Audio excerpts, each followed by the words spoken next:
Hi guys, I want to talk to you today about what to do after you've pitched a client and presumably when you're waiting to hear back from the client about whether they've accepted your pitch. If they are interested in what you've pitched and you are getting positive feedback on your negotiation, the answer for what to do is really simple.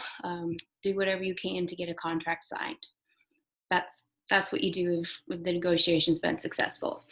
If you're still waiting to hear from the client, so sometimes you get in a scenario where you've pitched, you've offered the client your terms, you've told them that you are interested in doing said such and such project for them for such and such amount in such and such amount of time, and they need to run it by somebody or they're going to get back to you.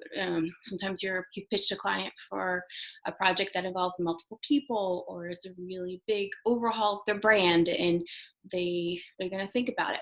So there are basically there's not a lot you can do, but I want to run through this because it is an awkward position to be in as a freelancer and as an entrepreneur, or even if you work for a company.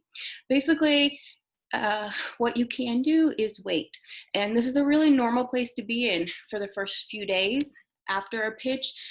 It's not unheard of for a client to want to think it over or talk to other people on the business side. Maybe they need to run the numbers by somebody in finance, run it by a VP of operations, and you should not panic at all. That's the position you're in.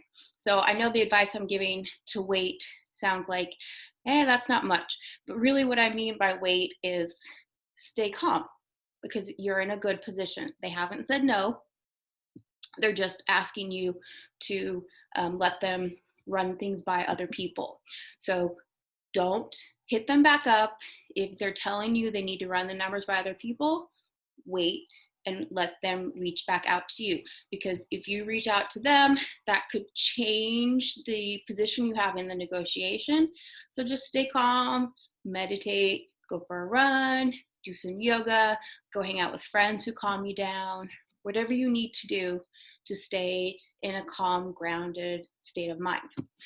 If it's been about a week, I would follow up and I would just do it real casually and say, just wanted to see if you had any questions or maybe see if you have any questions that I can answer for you.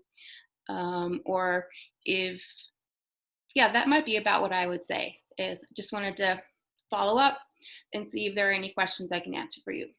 I wouldn't offer much more than that because, again, you don't want to do anything that might change the place you've left the negotiations. At that point, the client might say something like, oh, yeah, no, everything's good. I'm just waiting to hear back from this person. Or you might not hear back. So if they are waiting to hear back from a specific person or there's something really finicky happening with paperwork, obviously you might continue to follow up on that a little bit. If you don't hear back from the client or you get something weird like, oh, there's a family issue, sometimes you deal with family businesses, sometimes there's weird personal dynamics in the business. If it's not something real specific like we need this paperwork to come through, or there's been a big bureaucratic shift, they're being bought out by a parent company and it's real hard to get the paperwork through now because it was company A but now it's company B and it's kind of both companies now, and so many people have to sign the contract, which is more common than you would think, especially at times when companies bring in freelancers. If you work as a freelance entrepreneur, you're going to be brought in during times of change. I say that a lot, and that's really true.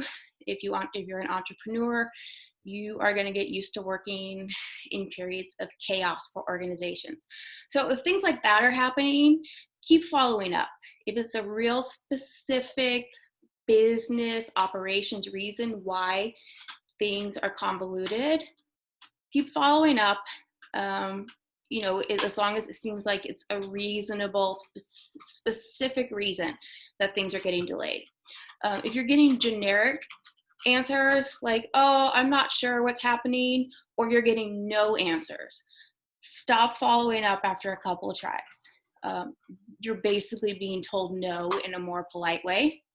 And it's all that's happening is you're feeling awkward and you're putting them in an awkward position, and it's just another version of no. And if you find yourself like you don't feel like you're actually following up on what is a good specific lead, and it turns into, oh, I just feel icky asking this question, and I feel like they feel icky giving me the answer, right? That's the technical term, right? But if you start feeling icky about it, it's probably a dead lead at that point. And I really suggest that you just stop following up. Not everybody would suggest this. Some salespeople would say, just keep pushing. But I really think negotiation, especially for creative people, is a game of relationships. And I recommend you do whatever you can to keep those interpersonal relationships feeling nice. And I think you would be much better off like letting it go at the point where it starts to feel icky, and following up again in another 6 months and just saying like, hey, how's it going? Without a sales pitch, just checking in with them, or send them a holiday card, or if you remember their birthday or an important occasion to somebody in their life. Just keep the relationship intact over really pushing that one individual sale. So yeah, if it starts fizzling out, move on.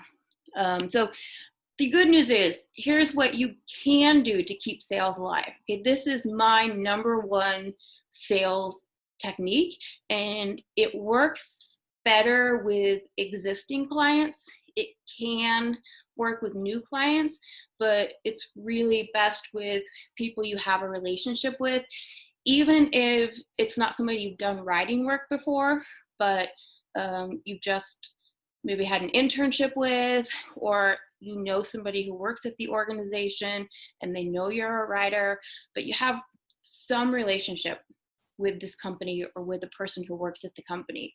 So just a real casual, quick email and say, hi, client or person at the client, how are you? I'm forecasting, scheduling my workload for the spring.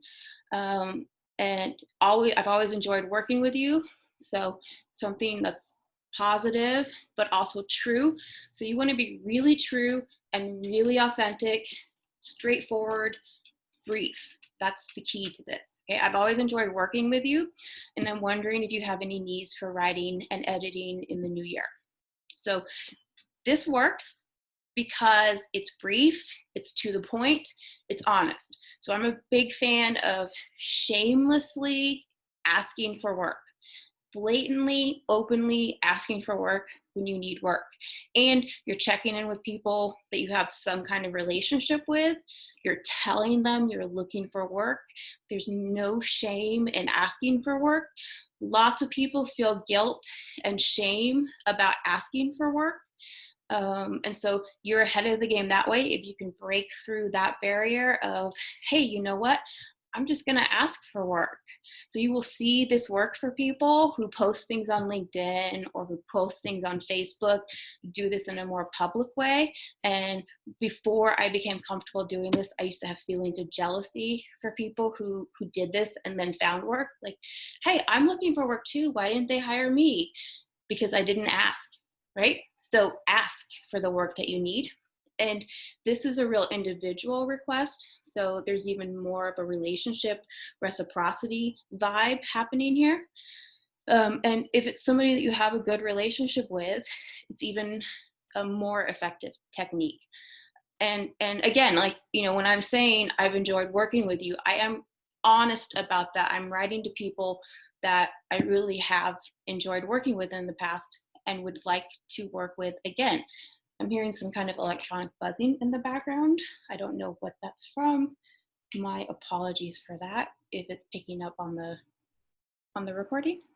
But yeah, so sometimes when you're in that weird period after pitching a client, you just wait, and that's the best thing you can do is stay calm and wait.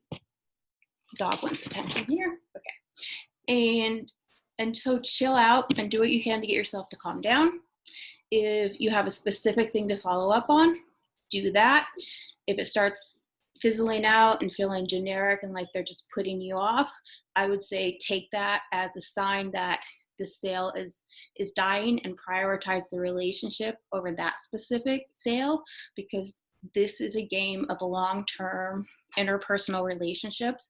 That's what your freelance career is going to live or die on. And as proof of that, this is my very best sales technique. You just check in with people and tell them, I'm looking for work. Do you have anything happening where you're looking to hire writers or editors in this time period? And I try to forecast 6 weeks, 2 months ahead if I'm not already booked out. So some good news and some bad news. So sometimes legitimately sales leads, even once you think you've successfully pitched, fizzle away. But if you keep those relationships happy and healthy and intact, there are things that you can do. Thanks for watching, and feel free to hit me up with questions. All right. Have a good afternoon, evening, whenever you're watching this, guys.